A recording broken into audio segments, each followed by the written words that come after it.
It's the Opperman Report. Join digital forensic investigator and PI Ed Opperman for an in-depth discussion of conspiracy theories, strategy of New World Order resistance, high-profile court cases in the news, and interviews with expert guests and authors on these topics and more. It's the Opperman Report. And now, here is investigator Ed Opperman. Hello, welcome to the Opperman Report. I'm your host, private investigator Ed Opperman. Here we go, another night, another show. Okay, here we go. It's a Friday night, 8 p.m., 7/22/22. That must mean something, right? That's at July 22. What, July 22 already? Jesus. What is going on, man? It's a few weeks. I got to run up to D.C. again. And we got to get a new car before then. Oh, boy, what a mess. I got so much to do. I shouldn't look at the calendar. It just ruins my mood. Okay, let's see. You want to look for me? You can find me on Opperman Investigations and Digital Forensic Consulting. You can check me out there, or you just want to email me at oppermaninvestigations@gmail.com. I would appreciate it if you contact me, especially going forward, about PI work. And if you go to the Opperman Report radio show and you contact me there, or you send a message there, say, hey, Ed, I want to speak to you about a PI job, and then I'll send you my work email. Just so we can keep track of stuff. You can open up problems. If you're emailing me on the radio show email and something down the road, I get a subpoena, search warrant, then they can go into all the radio show emails. We don't want that. So you PI work, Opperman Investigations. I wish people... nothing simple.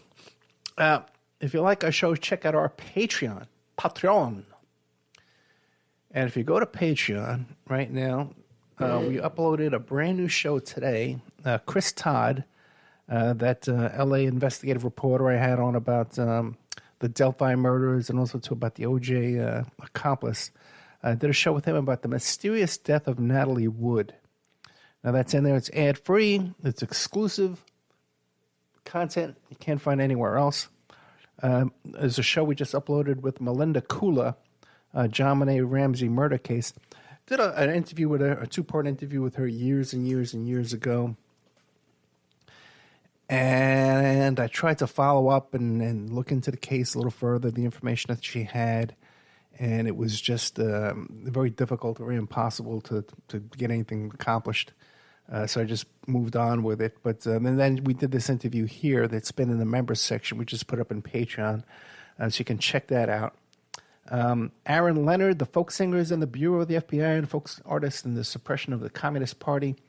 That's a show I did. It was in the free archives. It's been on the radio, but this is ad-free, commercial-free. All this stuff is ad-free, commercial-free, ad-free, commercial-free, ad-free, commercial-free. I know people hate those ads. T.H. Johnson about a theory he had about Geronimo Pratt and the O.J. Simpson case. That, once again, is exclusive to the old members section that's up here. Ed Niedermeyer, Ludicrous, the unvarnished story of Tesla Motors. That's a show that we had up on, played on the radio already, but this is ad-free, commercial-free. A.J. Weberman about Fred Trump and the KKK. That's about 7 years old. That's been up in the old members section, but now we have it here up in the what do you call it? The Patreon. Mary Knight, Am I Crazy? She's the one who confronted the false memory syndrome people. And Annika Lewis, who, if you look her up on YouTube, her videos there have hundreds of thousands, 300,000, 400,000 hits. So fascinating that, here you put something up on Patreon, it doesn't even get a couple of views. I wonder how that works.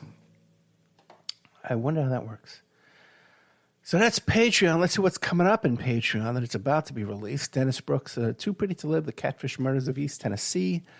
Kit Clarenberg, the Death of Epstein, that's a good show. Brian Heiss and Pat McKenna, O.J. Simpson case. Henry Vinson, Confessions of a D.C. Madam. That's entirely exclusive.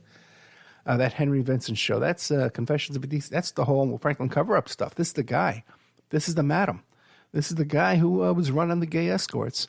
This is the guy who went to prison twice.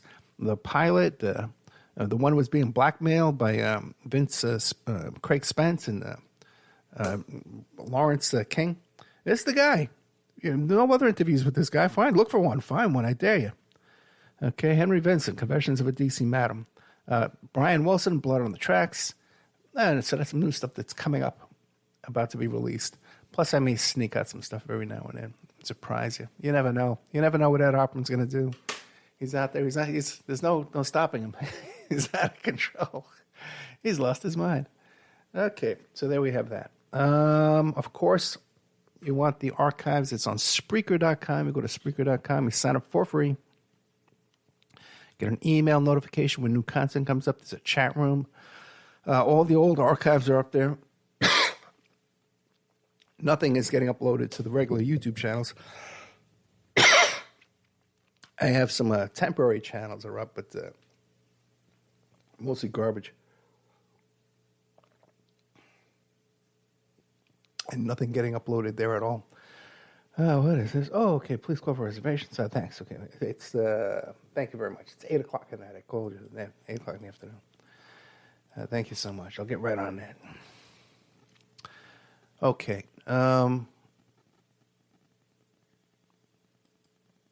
We got a ton of good content coming up for you.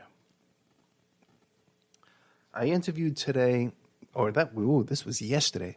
I'm doing about 2 interviews a day, 2 hours a day. I'm taping. Okay, so then even when I have to make my trip up to D.C.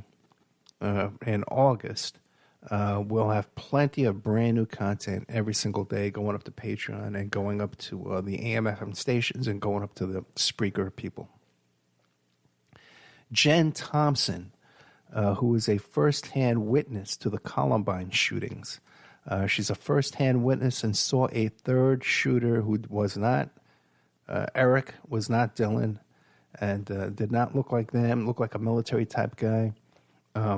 Very credible witness as far as her retelling of the events at that school. They appear to be seared into her memory.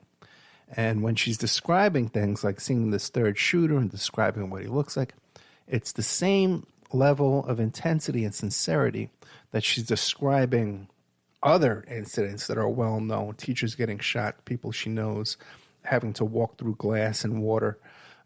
You can hear there's no addition or subtraction to this additional information that's being suppressed.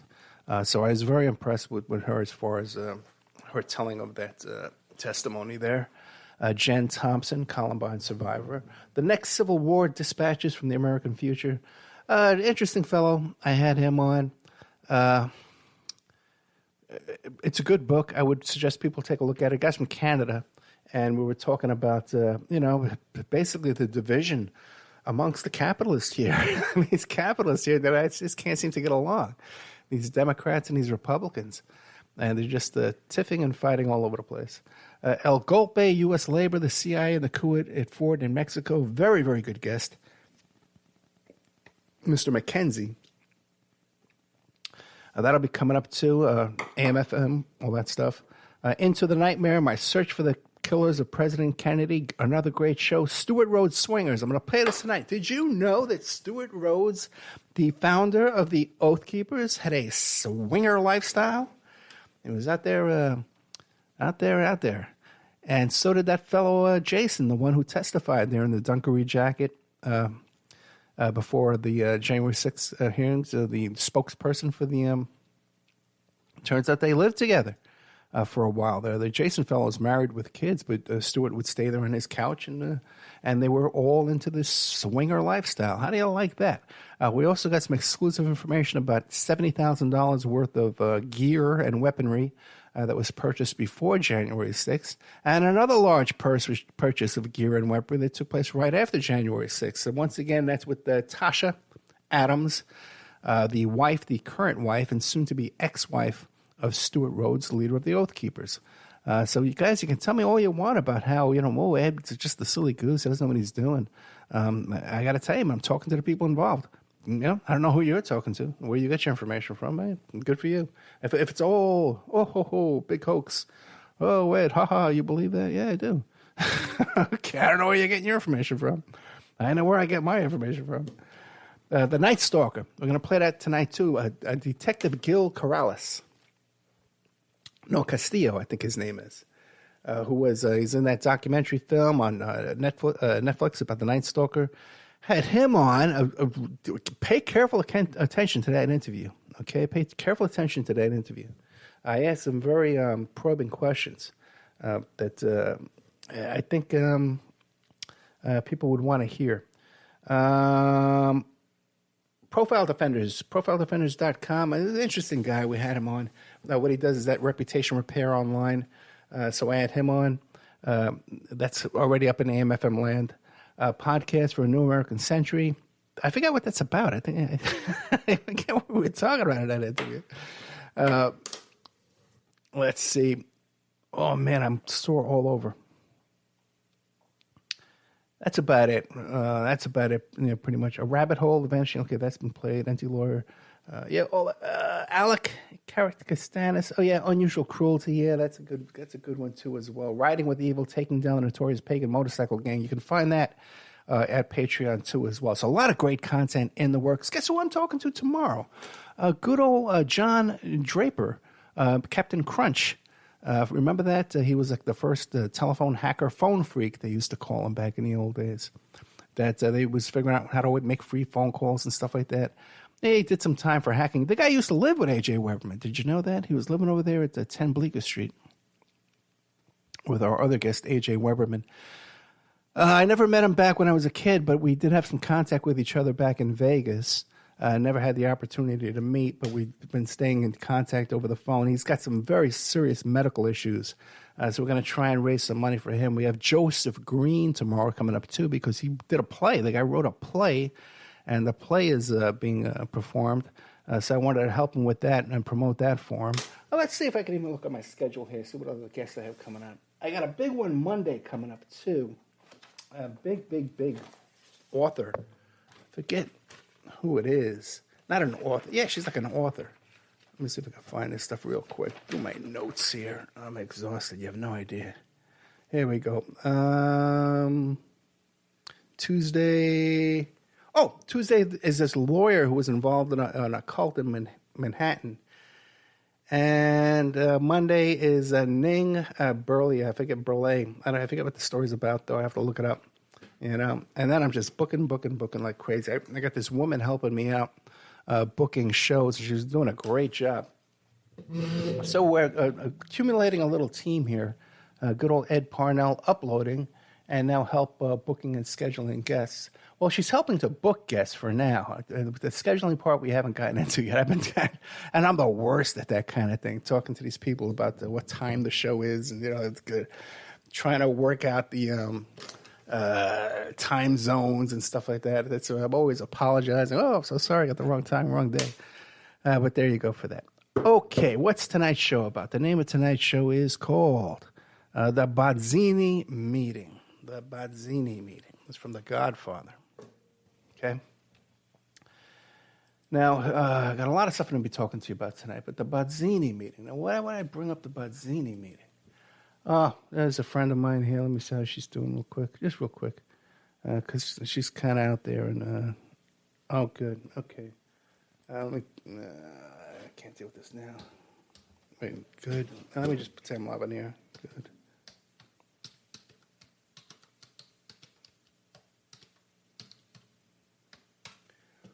Okay. So, the Barzini meeting. The Barzini meeting is, or as it at least relates to tonight's show, is that scene in The Godfather where Vito Corleone is old and he's retired, and Michael's visiting him at his old house. Michael's busy with the keeping the family together and organized crime activities and stuff like that. And Vito is worried about his son and the future of the family. And so he's warning Michael that after he dies, okay, that whoever sets up with the meeting with the Barzini family, that's going to be the traitor. And who's going to set up Michael to be assassinated. Because once the Don, Vito Corleone, is dead, then it's going to be, the family's going to be up for grab and all the family's material. The vengeance is going to come back. And he's worried that they're going to go after Michael. So he continually warns Michael over and over, almost compulsively. Anyway, here's the scene. So, Barzini will move against you first. He'll set up a meeting with someone that you absolutely trust, guaranteeing your safety. And at that meeting, you'll be assassinated.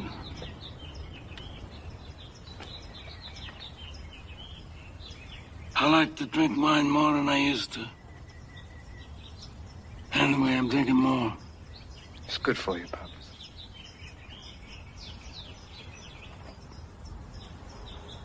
I don't know. Your wife and children, are you happy with them? Very happy. That's good. I hope you don't mind the way I keep going over this Barzini business. No, not at all. It's an old habit. I spend my life trying not to be careless.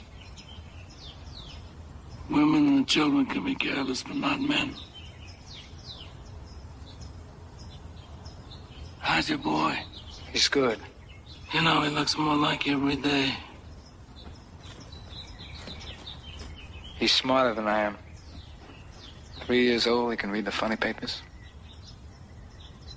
Read the funny papers.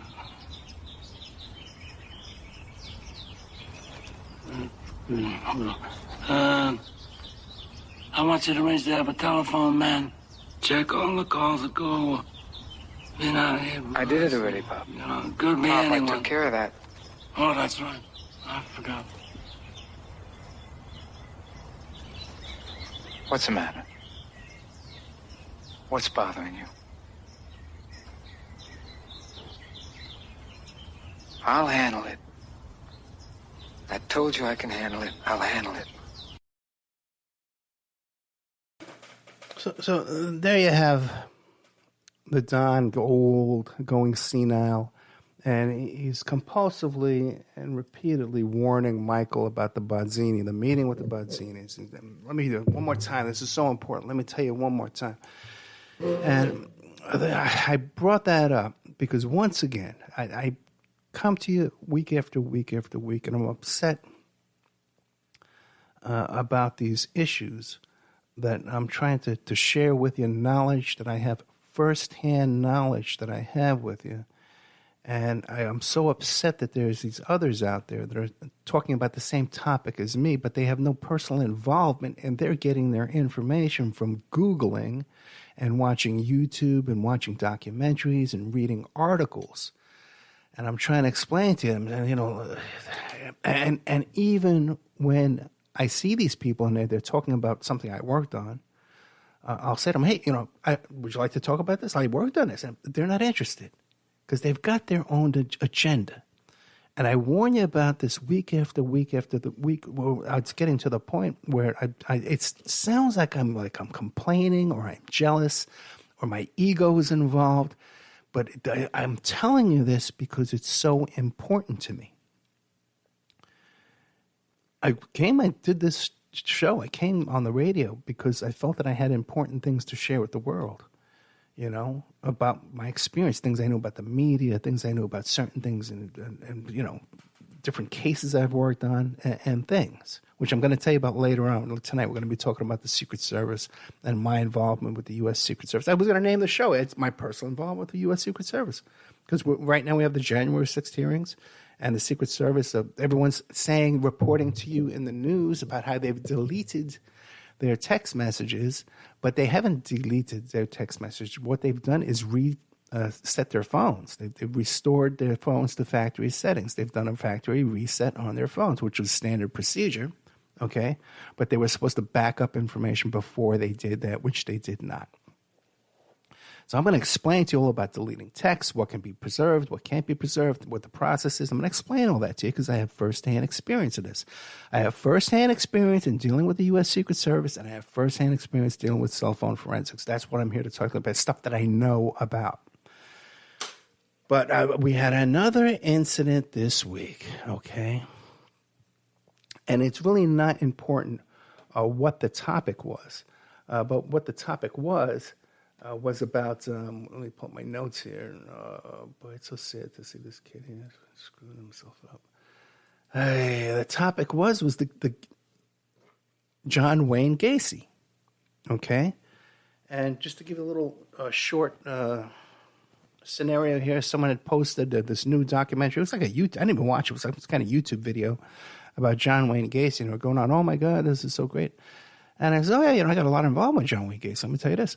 And 10 years ago, when I first started doing the show, I had got wind of this litigation that one of the families of a John Wayne Gacy victim did not believe that the DNA would match the son. They didn't believe that the body found underneath Gacy's house was actually their son. They believed it was just attributed to being their son. Their son was missing. Their son did know Gacy, but they didn't believe that body belonged to their son. And the attorney was working on doing some DNA testing. I was in touch with the attorney. This is way, way back before I ever spoke a word about this on the air. Okay? 10 years ago we're talking. And back then I got the whole story about how there was another pedophile and child prostitution ring that was going on in that same area, walking distance to Gacy's home, where there was a Rolodex of hundreds and hundreds of names and hundreds of victims that was mysteriously missing and disappeared, and all this information. Then I tried to get that attorney to come on the show. And I spent months and months and months trying to get that attorney to come on the show. I could not get him to come on the show. Either there was a case coming up, there was something coming up, he couldn't do it, whatever. There was always a reason, but he couldn't do it. Finally, he puts me in touch with the private investigator, Mr. Dortch, who was involved in all this himself, okay, personally, firsthand involved. I get him on the show.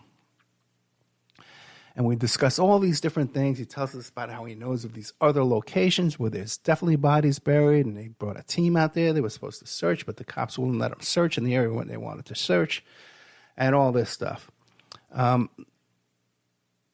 Then, after I did that show, a listener sent me some photographs of a child that went missing with Gacy that later on turned up with Rodney Acala.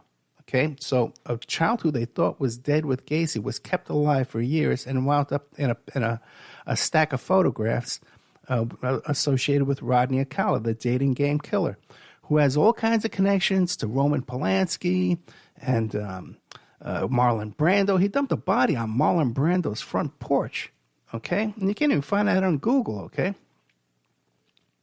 There's also been are you getting the gist yet that I'm deep involved in this yet? Okay, you know what I mean? That I know several people involved. I got inside stories you haven't heard reported anywhere, okay? And I know all this stuff. And I try and share this, and people tell me, oh, that's not what it says in the documentary. I said, well, listen, I know where these bodies are, and as soon as I do my documentary, we're going to go there and take up these bodies because we know where they are. And then I had a letter from the ground penetrating radar company that went there, who says in the letter, we know exactly where these bodies are, but the cops wouldn't let us search there. They only let us search around the corner. They wouldn't let us agree to search where we found the bodies. They were 90% sure. I got all this. I got it in a letter. I scanned the letter, and I post the letter. And I said, look, this is my involvement in all this, man. I've been working on this for years. And this is what I'm telling you is just off the top of my head from memory. And what do I get back? Oh, those pictures don't look alike. Oh, they already searched that area. I got the letter, guys, from the company that did the search. They didn't search there, So it's this disconnect. It's this, even from people I respect, okay? People I respect. People, I respect their judgment. I respect their ability to research. But they cannot make the connection from something that they've Googled and something that's people are living in real life. They cannot make that connection. They're not calling anybody directly. They're not speaking with anybody, but they just can't make that connection. It's over and over. I got to tell you, when the Barzini meeting comes, they're going to kill you. Okay? Did I get that through your head yet? You can't trust these memes. You can't trust these articles. Okay, and you can't trust these documentaries and stories and stuff like that. And there's all kind of stuff I've been trying to get out there that, forget, it's the kiss of death. Nobody wants to talk about it. Just did an interview with a guy today, and he starts trying to, he's got this whole thing about that book, Go Ask Alice, and he's 7 years working on this book. And then he goes into it, and this other book, Jason's Diary, I think it was called, Jason's Journal, Jay's Journal, I think it was called. And that inspired satanic panic, and it ruined so many lives. And all that. Okay, well, can you tell me, what cases of satanic panic have you investigated? He tells me McMartin. Yeah, okay, fine. So now, if this is your skills of investigating, a story, then I got to question everything else you're doing. Not that the guy's not a nice guy, but he just, well, you got to be careful because there's a lot of revisionism going on. There's a lot of rewriting of history there. There's a lot of money floating around to get to change these stories. The whole Ricky Casso, Say You Love Satan, the Acid King, that whole story has been rewritten. And we've talked here many, many times with the whole Son of Sam thing, what's going on with that. So there's a big effort to make it, poo, all this never happened. Oh, it was all confusion. Oh, yeah, we walked around. Oh, yeah, sure, we said Satan. Sure, we did. Okay, wait a minute. A lot of stuff, man. A lot of stuff. Oh, yeah, my mother was about the cult. Yeah, my mother was a witch. Yeah, they had Ouija boards. Oh, yeah, but nothing there. And so you see it over and over again. So this is why, it kills me when I'm trying to tell you something I know, not something I read. Not something I saw on TV, but something I know, something that I lived in real life. So now it comes out this week about how the U.S. Secret Service, now they're lawyering up, and they destroyed evidence in this investigation, this January 6th hearing into the coup, which now they're openly calling a coup. Now, too, if you notice, they're releasing some clues about the Hill Cops' involvement in that coup. And I'm going to get that to you by the end of the show. Hopefully, we've got plenty of time tonight. Let me see how we're doing on time. 31 minutes. We're not doing that good on time. Okay, I'll have to talk faster. But they are starting to give you little clues about the Hill Cops' involvement in this coup. Okay? And I'm going to read. I got some quotes for you. I'm going to read to you later on. But let me first say about my experience with the U.S. Secret Service. My first contact with the whole U.S. Secret Service, I guess besides over the years, PI conventions and stuff like that, you're working on cases. Okay, yeah, former Secret Service. Okay, fine. But, nothing that strikes out at me. My partner in Harbor Aviation, who was, I was a civilian, but he was my partner in the PI business, was NYPD Harbor Aviation. And they, when Secret Service would come to town, they were intimately coordinated with the U.S. Secret Service. So these are things I'm familiar with. This isn't something far away. But the first time I became involved was the story of the Real Housewives of Washington, D.C., Mikhail Salahi and Tariq Salahi, and they were the White House party gate crashers. They crashed a party of the Congressional Black Caucus. There was a party at the White House, and they got past U.S. Secret Service, okay? And this launched a whole congressional hearing, which is the first congressional hearing I was involved in, and where they took the fifth, okay, at this hearing. But I know a lot of the information behind the scenes. I know a lot of the mistakes, the errors, the allegations that went on behind the scenes with all of that I'm aware of. Now, obviously, since I have a client, the client took the fifth. I can't talk about what I know on it. But that was my first exposure to the U.S. Secret Service. Now, the second time was much more elaborate and much more unpleasant, okay? And that was the whole story about Shelley Tripp and the investigation into the Sarah Palin and Todd Palin. I did a show a few weeks back where I explained to you that I found out more recently how Russians and Russian oligarchs were involved in the McCain campaign, and they were involved with Manafort and another fellow, I forget his name at the moment now, but I did a whole show about this. It was a whole big revelation to me. Because during that investigation, I experienced a lot of infiltration. My home was broken into. The material was stolen from my home. People were inserting themselves into my life that were clearly intelligence agents. One of them was just so obvious. Pictures of her at the embassies and on a train in Egypt during Arab Spring, and they're shooting at the train, and she's got home video of this. Wild stuff, man, wild stuff. Okay, but then later on, I realized that what I thought I now believe was in Russian intelligence. Okay, was inserting themselves into my life. Okay. And that explains so much, too, about Sarah Palin and her life and her background and how she was catapulted to this position and who trained her for media, because there was definitely a turning point where she was just this redneck goofball that suddenly had some kind of media training. Who trained her, Where did that come from? I always thought it was Kissinger. Anyway, we can get into all of that later on in another lifetime, because we're talking about the U.S. Secret Service.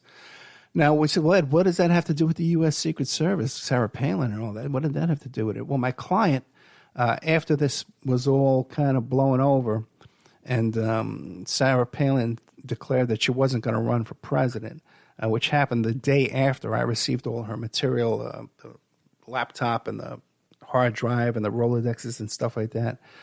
Sarah Palin went on in the news. She says, well, there's people accusing my husband of having an affair, so I've decided not to run for president. Okay, so, but what happened was, months later, there was a big scandal about Obama and his Secret Service agents down in Colombia going to see some prostitutes down there, and they wouldn't pay them, and there was an arrest down there. It was a big scandal. I got a phone call right away. Ed, I know that guy who down there in Colombia did the same exact thing. Ed, this is his name. He was Sarah Palin's Secret Service agent. Now he's down there in Colombia. I know who the guy is. Boom. What comes on the news later on, who the guy is, she was 100% right. So this is how I got involved in that congressional investigation into Secret Service misbehavior. Okay. Now this I was much more involved in. I produced material and exhibits for this hearings and stuff like that, this investigation. And ultimately, now one thing, okay, we want to talk about my experience with U.S. Secret Service is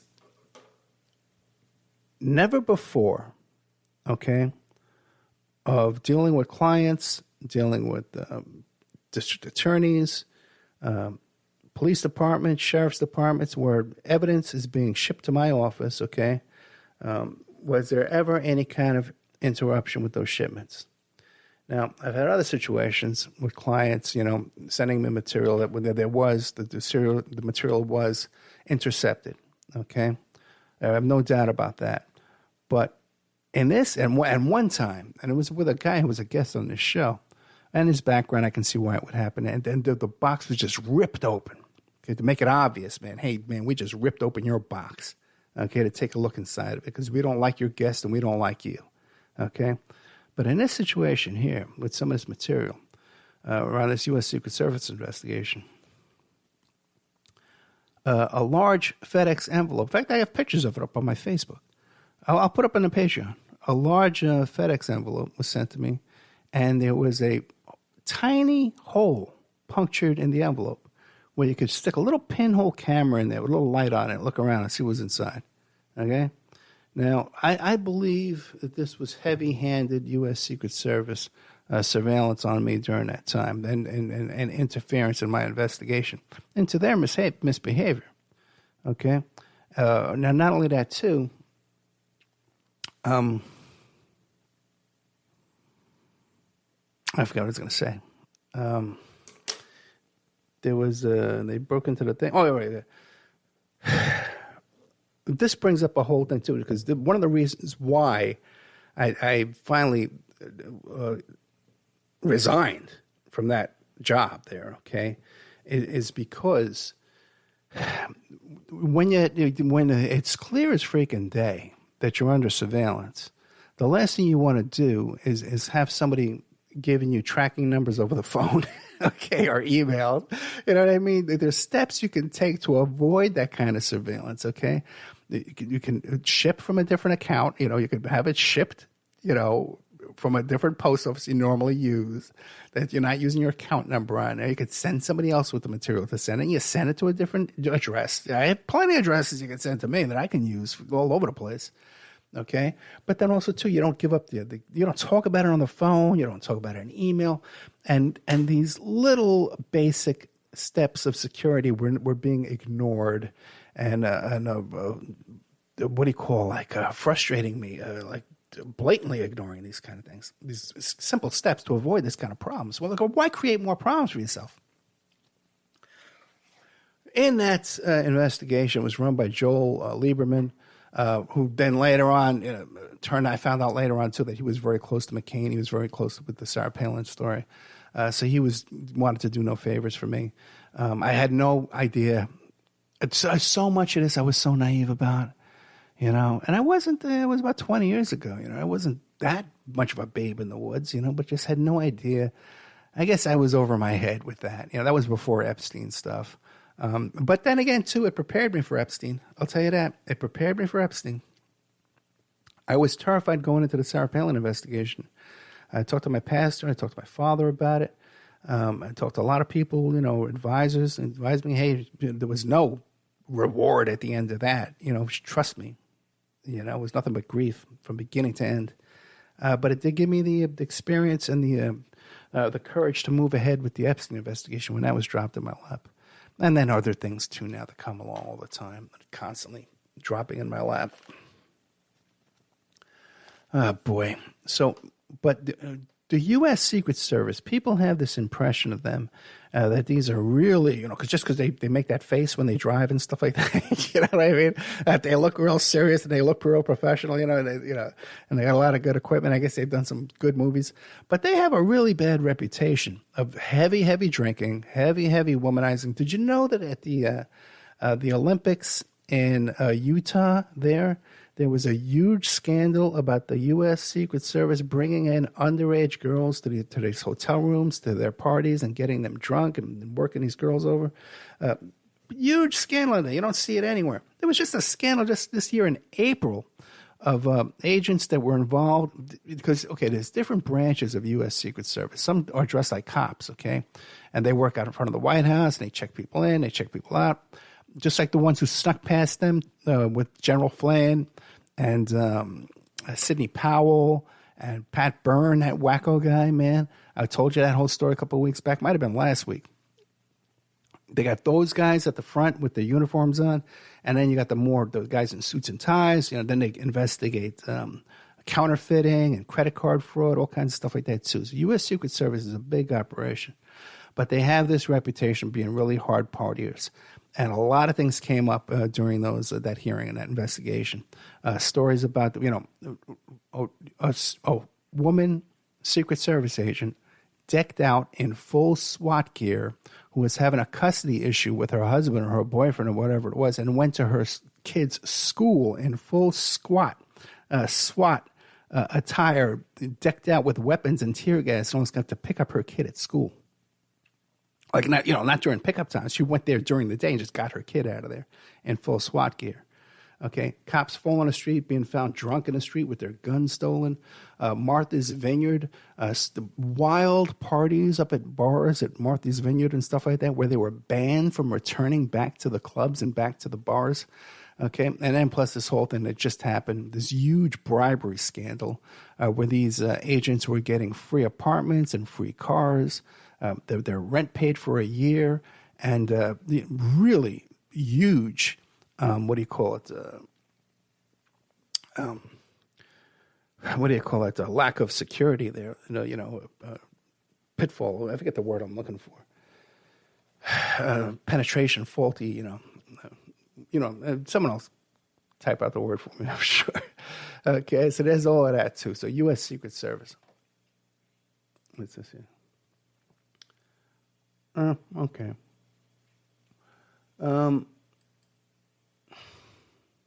Olympics preschool, Martha Vineyard. Okay, now this whole business about them deleting messages from the phone.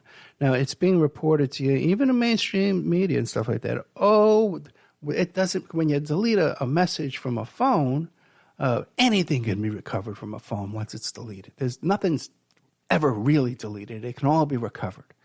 And this is being reported to you like it's the truth. Now, first of all, it's not the truth. okay? Even if you have a phone that's a couple of years old, where the software and the tools are well updated, in good use and practice, and proficient and successful in acquiring that phone, okay, there's still going to be data that won't come off that phone. Well, Ed, that's just because you have some kind of civilian version, but they have these other versions. That's not true at all. They're using Celebrite just like everyone is using Celebrite nowadays. Okay, it's a $35,000 software. The update patches every year to update your license is about $3,000, $4,000. And everyone's using the same thing. Now, I've had cases and jobs, high-profile cases, where I could go to the company and say, hey, man, I got this phone here. You don't have anything that supports it. And they would say to me, hey, Ed, we got this beta version you could test out and use. There's bugs in it, but you'll be able to get some information. We know it works on that device, so you can use this, But that's, again, too, not everybody can pull that off. It's me because I'm working on big, fancy cases, and I have a personality. I can get along with people. I can cajole people and, finesse people. But your average digital forensic investigator can't pull that off. And then it was that big thing about, I guess, during the Santa Barbara or that shooting at one of those businesses with that Muslim couple, the San Bernardino shooting, and they made a big stink out of it. They went to Apple, and Apple won't help them break it into the phone and get the text messages out of the phone. Because what happens is when a new device comes on the market, there isn't software tools available yet to get into that phone. And even a brand new operating system, when a brand new operating system comes in and the phones are updated, the softwares aren't updated to deal with that operating system yet either. So there's that whole level of not being able to get into the phone. Do you know, that there are devices that you can't recover anything from that device, and there are no softwares that you can that will acquire that device and print out a report and create a report for that device?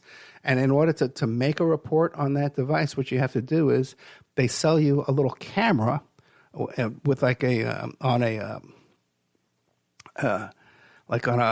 tripod, with a, what do you call it, like a brace? Oh my God, I can't come up with any words. Like what, a grip, kind of thing. It's a grip onto the phone, like a vice kind of thing, a clamp, I guess you might call it, that clamps onto the phone. And then you can take pictures, and that's what you use for your report. You can only get what's in the phone by taking pictures of what's in the phone. Okay, so this whole idea of anything can be recovered from a phone is mythology. That's something for TV, man. That doesn't exist in real life. Now, when a phone has been factory reset, that stuff is gone. Now, it's gone off of that phone, but there's other methods you can use. Any device that has text messages, phone calls, call logs, caller ID, all these kind of things. There is another device out there somewhere in the world that has the corresponding messages because it's communicating with another device. If you can get your hands on that other device, then you're in business. Maybe that phone was backed up to a computer. Maybe there's information in the cloud. So it's not 100% you can't get nothing. But let me tell you something. There's a lot of times you can get nothing. Okay? Now, you got a big investigation like January 6th. Yeah, you got some good resources there. You can subpoena a lot of different phones and get some corresponding information. But it's not all cut and dried like you think. And this isn't deleted text. This is factory reset phones that should have been backed up first that were not. And obviously for a reason, because they have stuff to hide. And obviously for another reason, too, is that they're just not as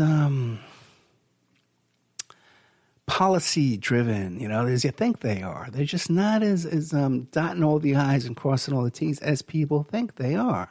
They're just not. Okay, it's partying guys. It's a hard drinking, hard partying guys. What their reputation is. Okay, and a little heavy handed too. And my personal experience, I believe they crossed the line and violated my rights, man, and broke into my mail and all kinds of stuff. Okay, which I believe was them. Because things change when things change from the investigation into Sarah Palin and then the investigation to the Secret Service. Whole different it was night and day. Okay, as far as the heat coming down on me. Okay, what are we doing here? So that's a U.S. Secret Service, okay? Now, a lot of people will say, too, well, Ed, what about the NSA, the National Security Agency? Don't they collect every single phone call and every single text message and every bit of electronic communication out there in the world? Don't they have this, Ed? They probably do, okay? Now, there may be some kind of software or exemption that the NSA doesn't have access to Secret Service devices. They may have some kind of devices that the NSA cannot get. I would doubt that with all my... But the thing is, you know, NSA just does not share that with civilians. They do not share it with criminal cases, any kind of civilian litigation, nothing, you know. It's out there. And I've seen people in very, very high positions, names you would know, and we would talk about satellite images and certain, hey, can't you get this? Can't you get, you have all this access. Can't you get this? You know Reagan, you know Bush. Can't you get this? You know Petraeus. Can't you get this? We need this. I got to pay anything for it. And no. And this look comes over their face like, yeah, it's there. No, I don't know how you get that. So I don't know how. Okay, and I'll be honest with you, I don't know. I'm not the NBC News pretending like I know everything and telling you that these are deleted text messages when they're not deleted. These are factory reset messages. Now, all along I've been telling you what about this January 6th hearing? I've been telling you that the Hill cops, the Capitol Hill police, were complicit and involved in this attack. Now, I got a bunch of things to corroborate that for you. Okay, first of all, there's the whole Liebengood story. If you're not familiar with the whole Liebengood story, he was the son. He was the first suicide the next day.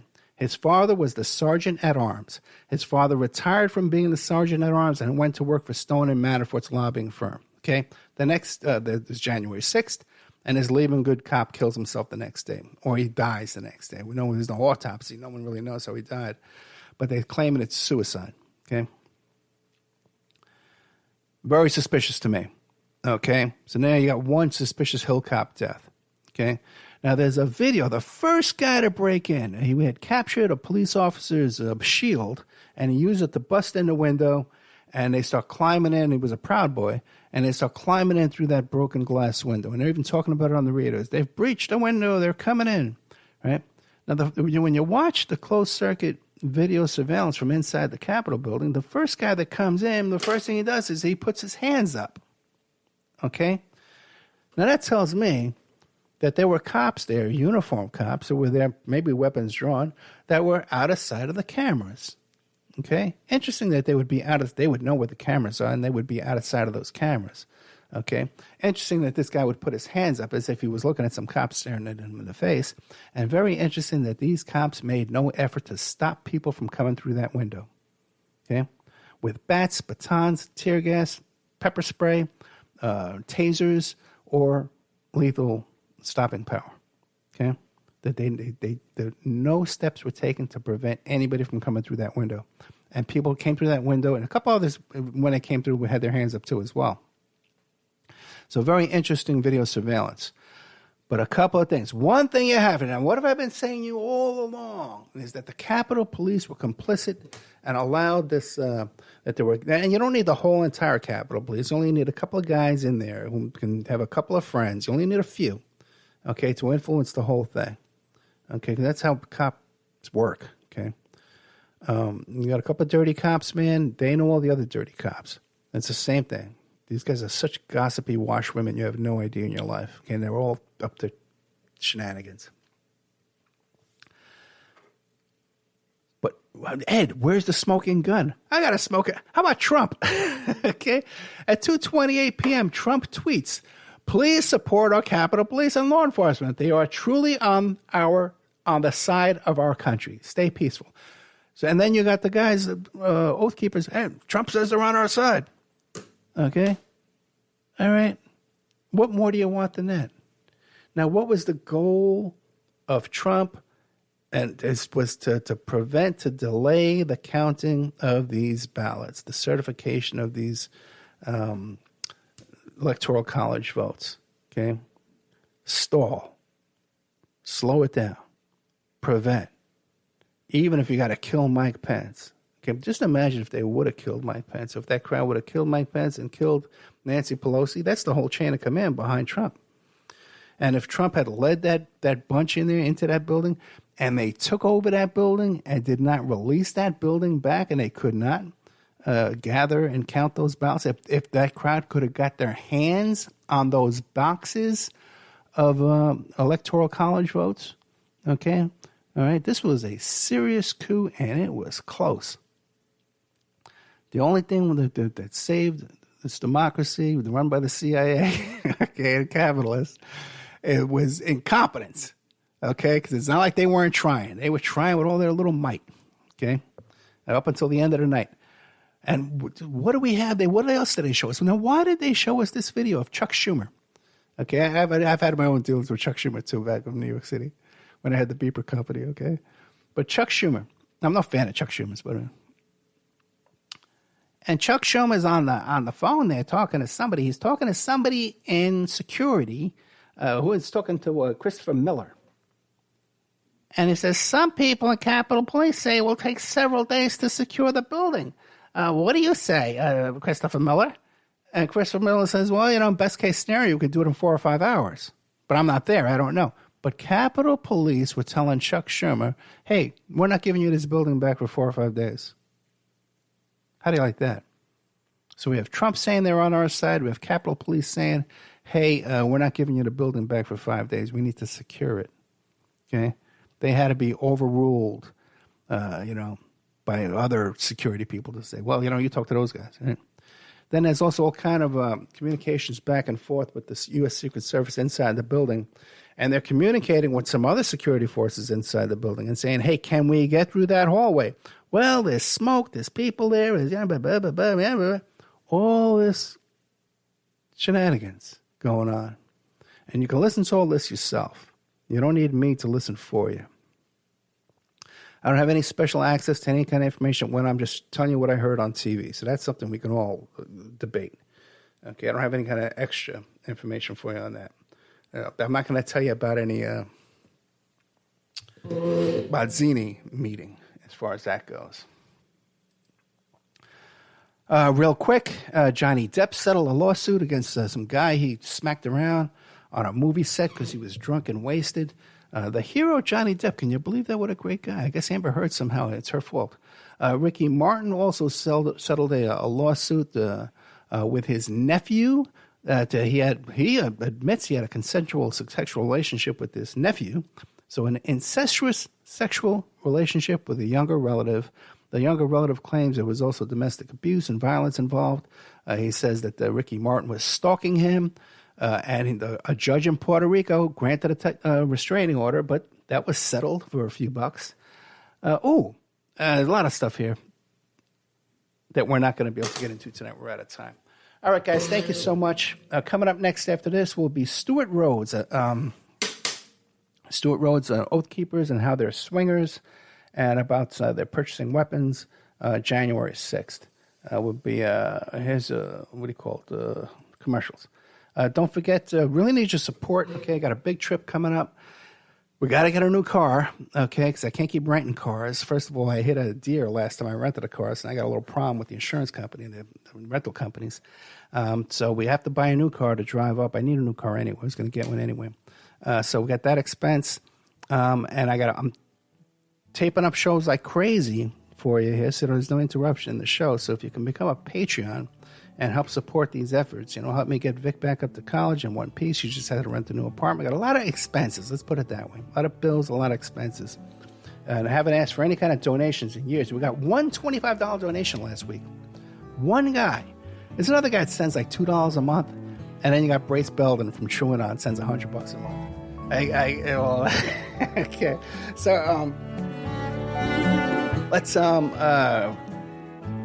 support.